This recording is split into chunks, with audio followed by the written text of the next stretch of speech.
transtorno do espectro do autismo é um nome que se dá, né, a indivíduos que estão dentro de um quadro clínico complexo, amplo, né? Existem níveis ou graus variados, de acordo com quantos comportamentos dentro do quadro essa criança manifesta, ele recebe a classificação dentro do grau leve, moderado ou mais grave, né?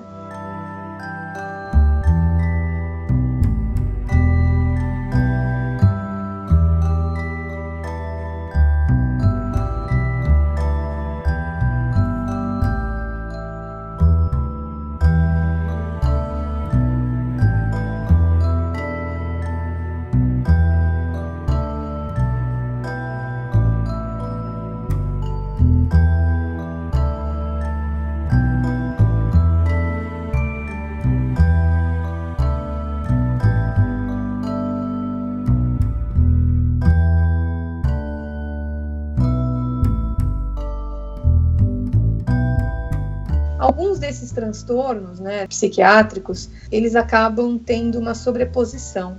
Então, você vê indivíduos que têm autismo, que também têm traços de indivíduos que têm transtorno obsessivo compulsivo, por exemplo, ou hiperatividade. Essas nuances acabam deixando o diagnóstico, às vezes, mais demorado um pouco, né? Não tem muitos profissionais também trabalhando com isso, então precisa aumentar o número de profissionais trabalhando com isso.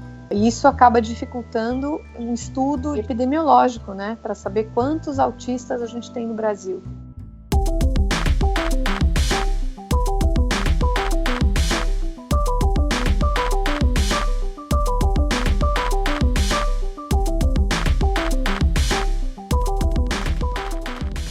Em 2009, eu criei o projeto Fada do Dente. A gente queria modelar criança, e aí nós começamos a receber dente de leite de crianças com autismo e de crianças neurotípicas, como a gente chama. Então a gente faz uma comparação entre o que tem nos indivíduos com autismo e o que tem nos indivíduos controle. Fizemos alguns testes e a gente observou que das células que estão dentro do dente de leite, era possível a gente produzir no laboratório células tronco que eram capazes de se diferenciar em células do cérebro. As que estão em maior quantidade no cérebro são os neurônios, que são os responsáveis por realizar as funções do cérebro, e tem um outro tipo celular que é muito abundante no cérebro, que é o astrócito. E ele faz a ligação dos neurônios com o sistema sanguíneo. Sem o astrócito, o neurônio não sobrevive.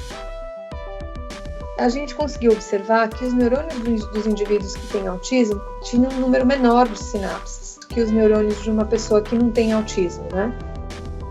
Então, se a gente fizesse uma combinação diferente, então colocasse um astrócito de um indivíduo sem autismo com um neurônio de um indivíduo com autismo, a gente recuperava esse fenótipo desse neurônio, né? Não só em termos de morfologia, como também no número de sinapses. Então a gente observou que o astrócito é fundamental no desenvolvimento do autismo, né? Aí a gente então quis saber o que esses astrócitos podiam estar produzindo que pudesse estar causando uma deficiência ali, né? As várias substâncias que a gente estudou, uma chamou a atenção, uma citocina, né, chamada de interleucina 6, e que se ela estivesse sendo produzida em muita quantidade no cérebro, ela é neurotóxica. Isso é revelador, porque se você consegue bloquear uma substância que provavelmente está nociva no cérebro, você vai ter uma melhora do funcionamento dessas células do sistema nervoso. Pode se transformar numa terapia para indivíduos, uma terapia medicamentosa para indivíduos com autismo, né? Tudo que a gente precisa tratar, a gente precisa conhecer para tratar, né? E, de fato, ainda existe muita dúvida em relação ao autismo, né? Quais são as causas, por que a prevalência tem aumentado tanto ao longo dos anos, né?